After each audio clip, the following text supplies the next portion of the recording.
Welcome to our first Women to Women Wednesdays. I'm so excited to have as our guest Tiffany English. She is our Crew 2021 Network President. She's won various industry awards in commercial real estate.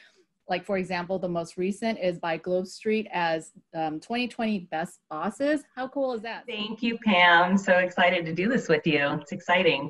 Well, thank you for joining me. We're going to be talking about commercial real estate and the industry. For people who are just getting started in this area, where do you recommend people go? A couple of different things that I recommend when people are starting out in this industry. I think it's super important for people to understand the market that they're working in. So whether that's local, regional, or global, they really need to understand what's happening in the market, and they need to understand who the players are. So, I always, like with anything, I encourage people to do, research, educate themselves on the industry, make sure that they understand the ups and the downs, and then how the players work together. So if you know that, you kind of know the foundationally how things work, and makes it much easier as you move into the industry and start networking, which I would say would be the next part of it. You understand how things work, because when you're starting to talk to people and networking, you want to make sure that you've shown that you've done your research and that you know what you're talking about, or at least that you're interested and you have good questions to ask. You don't have to know all the answers, but at least that people, I think, are always impressed when people have shown that they've done the research and educated themselves on the industry that they're working in. What are some of the strategies that you've implemented to grow your network? Because it is important to be able to network with people and connect with the right fit. Well, I think the Crew Network, which is my #1 networking organization, the diversity of the professions within the Crew Network, that would be my #1 organization. I think that I go for, business to business, professional development, personal development on top of it. I do believe that organizations are a place that people should seek out and find out which organizations best suit their place in the industry. So it's good to be diverse too in that. So looking at organizations that have a diverse membership, but then maybe some that are more specialized, right? So I also do belong to, NAIOP and ULI and a few others that, I have connections with, or I do business with certain people in those markets. So, having kind of your #1 organization and then having some of those specialized organizations is always key, I think, for people in the commercial real estate industry. When did you decide that this was the right path for you? Early in my career, I was in the San Francisco Bay Area. I worked at a couple of different firms. My focus was mainly on design. I actually wasn't thinking one day I'll be in commercial real estate. I kind of fell upon it. In the sense that when I started working at Ware Malcomb, which was probably about 6 years into my career, I started working with developers and brokers a lot more, and I started learning about the industry. And I was really fascinated with all of the different aspects of the industry and all the different players in the industry. And so this is where that education piece comes in. I started asking questions. What I found was that my interest in it started pulling me into understanding the deal, the real estate deal, which I loved. I loved how it all worked together. It never is just one person that is part of a deal. There's a whole group of people. And as you know, Pam, you and I have talked a lot. I love working with people. And so, the fact that you can get a whole group of people together, all with different specialties, coming together and creating a deal that builds something, then, that my part of it builds something that's, I wouldn't say permanent forever, but, is something that is tangible and you see it grow and build. Being a part of that process really is how it all started for me. Everyone normally has a why for why they do certain things, and you're a principal at Ware Malcomb. So is that your main why? Yes. It's funny. I love puzzles, which and for me, that, relates to why I love my profession, which is problem solving, right? So, we're introduced with a problem or a site or, a space, and you have to really kind of put it all together and take a lot of information and make it all work. So yeah, I think that's my why has a lot to do with, I love working with people, and then I love solving problems or coming up with solutions to make things happen. In your over 20 years of being in the commercial real estate industry, what has been like one of the biggest challenges that you've experienced? The most challenging things that we probably all deal with are often, market volatility, depending on what's happening. So, and deals come and go, right? There's a lot of people looking for, doing a lot of due diligence and site feasibility studies. So we do a lot of that. So a lot of times I think the most challenging thing is helping our clients and our developer clients push, a project over the finish line. So for me, sometimes the most challenging is it's always sad to see, a great piece of land or a great building get designed to a certain point and then not see it actually happen, or take years to finally get in the works based on financing or whatever it might be. So, because you get really excited about these projects and you really want to see them, move forward. Your team gets really, they feel ownership of it. They get really connected to it. So for me, that's probably the most challenging. If you can look back, knowing what you know now, looking at young Tiffany, what would be kind of like a one learning mistake that you'd want to share? So I think the biggest mistake, when I was younger, and I think when I started my career, and I think a lot of people are like this, you're very idealistic and you have a lot of great ideas. And a lot of times you feel, you want to do the right thing. So doing the right thing, and Pam, you and I have had this discussion, I think in our book club, doing the right thing, can have a lot of gray areas, right? So we all know morally there's a lot of things that you can do right.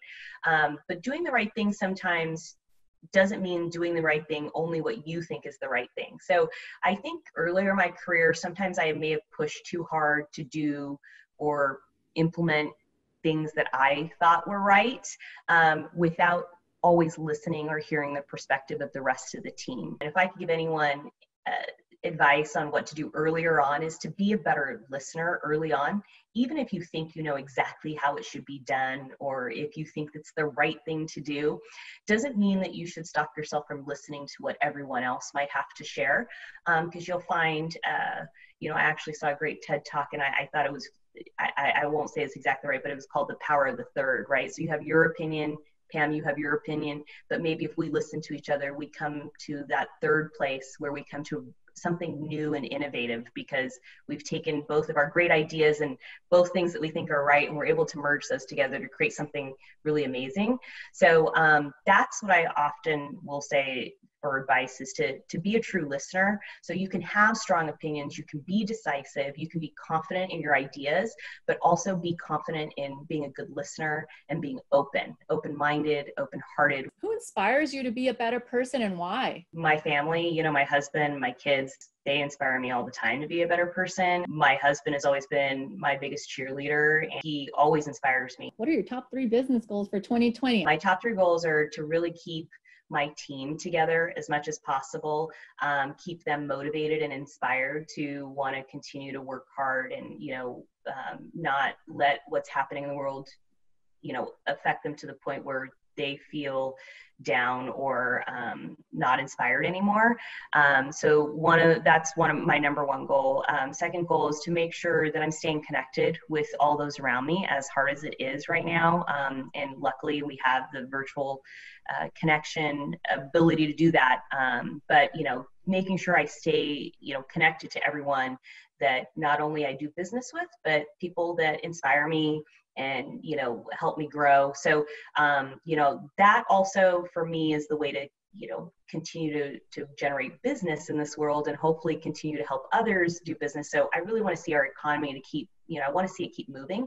So I want to be a part of that, right? I want to be a part of contributing to the growth of our industry, and my business goals also are based around that. So my team, my business, and my connections. So really making sure that those are all continuing to grow. We're going to do a lightning round, Tiffany. It's going to be a set of quick questions. Just go with your first instinct. It'll be a great way for people to get to know you. Here we go. Favorite author? I do love the Sookie Stackhouse series. If you want to, pick something that's outside of business. One food that you can just eat all the time. Sushi. Favorite drink? Gin and tonic. Favorite dessert? Chocolate cake. Favorite holiday? Christmas. Favorite and hobby? Halloween. Sorry, Ooh, I like them both. Okay. Favorite hobby? I love to read, and I also like to paint. Podcasts, audiobooks, or YouTube? Podcasts. Rachel, Monica, or Phoebe? Monica. Coffee or tea? Coffee. Would you rather wear kicks, heels, or flats? Flats. Dress or pants? Pants. Would you rather swim in the ocean or ski in the Alpines? Swim in the ocean. Favorite designer? I like Michael Starr. What do you like to do in your spare time? Anyone who really knows me goes, I love the Rubik's Cube. Wow. Oh, you do like puzzles. That's what you were talking about. What is the embarrassing thing that you've done while Zooming?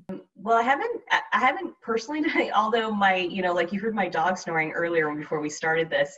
That can sometimes be embarrassing because I don't think I realized that everyone can hear that when I asked you if you could hear it. So that's kind of embarrassing. So, now that I realize that you could hear that, I don't think that I've moved her out of the room before, and probably many meetings I've been on, she was snoring that loud. So it's probably pretty embarrassing, and no one knew exactly who it was, but it was probably me, my dog. Can you share something about you that most people don't know? My husband and I, we've been married now 22 years, and we actually met in 7th and 8th grade homeroom together in Japan. Can you show us your artwork? Yes, I will share some artwork with you. Watercolor, I don't know if you can see it. It's gorgeous. So thank you for sharing. Oh my goodness. That's so cool. Thank you for sharing your wonderful artwork. I mean, you got some great talent there. Are there any good luck charms that you have? I carry a little, so I'm half Chinese, and I carry a little red envelope in my wallet. I have one in my car, which my uncle has taken to the Buddhist temple, and he's had every year he blesses a red envelope and sends it to my family. We each have one, and I carry that with me everywhere I go. And what are you most proud of? My kids. I think I'm most proud of my kids. My son's going to UCLA, hopefully, maybe going to UCLA that he graduated from high school and is supposed to go to UCLA. And my daughter is, they're both just amazing kids, and I couldn't be prouder. I have good kids, and they're good people, and I like them. You always hope that your kids grow up to be people that you like. Are there any final words that you'd like to share with all the emerging leaders? I always encourage people, like I said at the beginning, is to constantly be a knowledge seeker, always be, finding ways to grow personally and professionally. That's going to keep you motivated and inspired. And then, perseverance. And I think you said it, humility, being open-hearted and open-minded to everything you do and the people that you talk to, and understanding people's perspectives and having empathy is key to any person's success. So you can have amazing technical skills in a lot of different things, but if you don't know how to get along with people and understand others, even those that don't always have the same perspective as you, in this world, we all want to work with people that we like. And part of that is that, are you somebody that you can have a good conversation with, that you can respect and trust and be open to, no matter what? I think that's going to take you a long way. So technical skills are obviously very important, but all of those other things are really what, create the right person that's going to do well in any industry. Thank you, Tiffany, for jumping on. Thank you, Pam. Really, really appreciate you letting me be your first guest. And, I wish you lots of success with this endeavor that you're doing. And I look forward to seeing if there's any questions that come through. And, good luck with the next few that you do. I'll be listening.